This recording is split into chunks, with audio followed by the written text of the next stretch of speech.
ኢትዮጵያ ትልቅ ሀገር ናት። በሳይዟ፣ በታሪኳ፣ በሀብቷ ልክ ራሷን ጠብቃ ለልጆቿ መሸጋገር መቻሏን ማረጋገጥ ያስፈልጋል። ከዚህ ቀደም ኢትዮጵያ ውስጥ በተወሰነ ደረጃ ጥይት መሳሪያ የማምረት ሙከራዎች ነበሩ። እንደዚህ አይነት ስትራቴጂክ አቅሞች ኢትዮጵያ ካልገነባች በሆነ ጊዜ ማንም መጥቶ በቀላሉ ጥቃት ሊፈጽምባት ይችላል የሚል ግምገማ ነበረ። 2014 ጥይት እንገዛ ነበር። 2015 ነው ፋብሪካውን መትከል የጀመርነው። አሁን ዛሬ እንዳያችሁት ዛሬ ኢትዮጵያ ክላሽ፣ ብሬን፣ ስናይፐር፣ ዲሽቃ፣ ታንክ ሁሉም አይነት መድፎች ለራሷ ሳይሆን ለገበያ በቂ የሆነ የማምረቻ አቅም በጣም ዘመናዊ ሮቦቲክስ የትራዲሽናሉ ሳይሆን በሰዓት በጣም ከፍተኛ የማምረት አቅም ያለው ፋብሪካ ገንብታለች።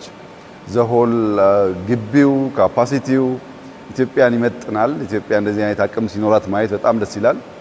ክላሽ እናመርታለን፣ ስናይፐር እናመርታለን። እነዚህ አይነት ነገሮች ከመግዛት ወጥተን አምርተን ለሌሎች የምንሸጥ ሀገር መሆናችን እና በጣም በአጭር ጊዜ ውስጥ 2 ዓመት ባልሞላ ጊዜ ውስጥ ይሄ አቅም ተገንብቶ በማየቴ በጣም ከፍተኛ ክብርና ደስታ ይሰማኛል። እኔ ወታደር ነኝ፣ ይገባኛል። በውትድርና አካባቢ የሚጎሉ ነገሮች በኦፕሬሽን ጊዜ እንዴት አስቸጋሪ እንደሆኑ እረዳለሁ እና አሁን ኢትዮጵያ ስጋት የለባትም። ጭንቅላት ያላቸው ልጆች አሏት። ጀግና ወታደሮች አሏት። ከግብአት አንጻር የነበረባትን ውስንነት ከሞላ ጎደል ፈታለች። ልብስ እና ምርት ሳይሆን ኢምፖርት እናደርግ ነበር። ለወታደሩ ጫማ ኢምፖርት እናደርግ ነበር። ጥይት ኢምፖርት እናደርግ ነበር። ክላሽ፣ ስናይፐር ኢምፖርት እናደርግ ነበር። አሁን በሀገር ደረጃ ብቻ ሳይሆን መከላከያ ልብሱን ያመርታል። ጫማ አምርቶ የሚያንሰውን ከሎካል ኢንዱስትሪዎች ይቀበላል። ጥይት ቅድም እንደሰማችሁት በጣም በርካታ ሀገር ኮንትራት ኦልሬዲ ፈጽመናል።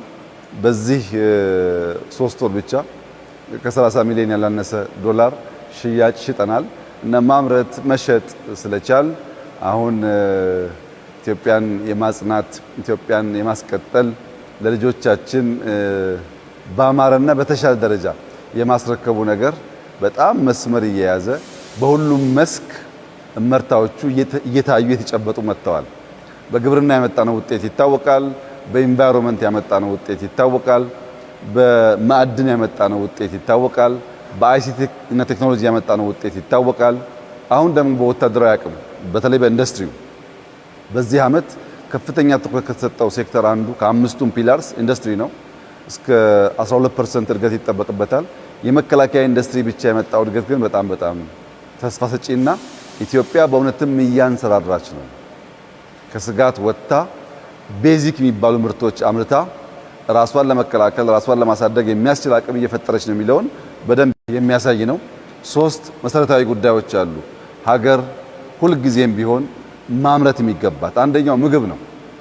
በቂ ምግብ የማያመርት ሀገር፣ ራሱን የማይመግብ ሀገር ለማንኛውም አደጋ የተጋለጠ ነው። ሁለተኛው ልብስ ነው። የራሱን ልብስ ማምረት የማይችል ሀገር ለአደጋ የተጋለጠ ነው። ምክንያቱም ልብስ ሰው እስካለ ድረስ፣ ምግብ ሰው እስካለ ድረስ አይቀሬ ስለሆነ። ሶስተኛው መድኃኒት ነው። መከላከል እንደተጠበቀ ሆኖ በመድኃኒትም ደግሞ ራስን መቻል ያስፈልጋል። ከዚህ ጋር ተያይዞ የሚያስፈልጉ ሌሎች ኢምፖርታንት አይተምስ አሉ። ነገር ግን በሁሉም መስክ እኔ አሁን ስመለከት በጣም ችግር የነበረ በቀላል ልናሟላቸው የሚገቡ ነገሮች ምላሽ እያገኙ ስለሆነ ኢትዮጵያ ተስፋ አላት። ኢትዮጵያ እያንሰራራች ነው። ኢትዮጵያ ጀምራ እየጨረሰች ነው። በ1 ዓመት ተኩል በ2 ዓመት ውስጥ እንደዚህ አይነት ኢንዱስትሪ ማየት የራስን ፍላጎት ሸፍኖ ኤክስፖርት የሚያደርግ ኢንዱስትሪ ማየት በጣም ትልቅ ክብርና ኩራት ነው። ለዚህ ስራ የመከላከያ ሚኒስቴር አመራሮች፣ የኢንዱስትሪው ኃላፊዎች፣ እዚህ አካባቢ ያሉ በሺህ የሚቆጠሩ ሰራተኞች ከፍተኛ ክብርና ምስጋና ይገባቸዋል። በአጭር ጊዜ ውስጥ ኢትዮጵያ የሚያስፈልጋትን አቅም ፈጥረዋል። ገዝተው ሳይሆን አምርተው ለኛ ብቻ ሳይሆን ለሌሎችም የሚሸጥ አቅም ገንብተዋል። ለዚህ ኩራት እና ክብር ሊሰማቸው ይገባል። እኔም በበኩሌ እጅግ አድርጌ አመሰግናለሁ። በጣም ደስ የሚል ፍሬን ያየ ነው። በርቱ፣ ይቀጥል፣ እንዳይቆም ነው መልእክቴ። ይሄ በጣም ጥሩ ስራ ነው። በጣም ጥሩ ጅምር ነው። ግን በዚህ መቆም የለበትም። ኢትዮጵያ ከዚህ በላይ ስለሚገባት ሞር እርካታ ሳይሆን ሞር መጠማት፣ በቃ ሳይሆን ሞር መፈለግ በውስጣቸው እንዲተከል፣ እንዲመራመሩ፣ እንዲያመርቱ፣ እንዲሰሩ አደራ ማለት እፈልጋለሁ። በጣም አስደሳች ጊዜ ነው። እንኳን ደስ ያለን ልላችሁ እወዳለሁ። አመሰግናለሁ።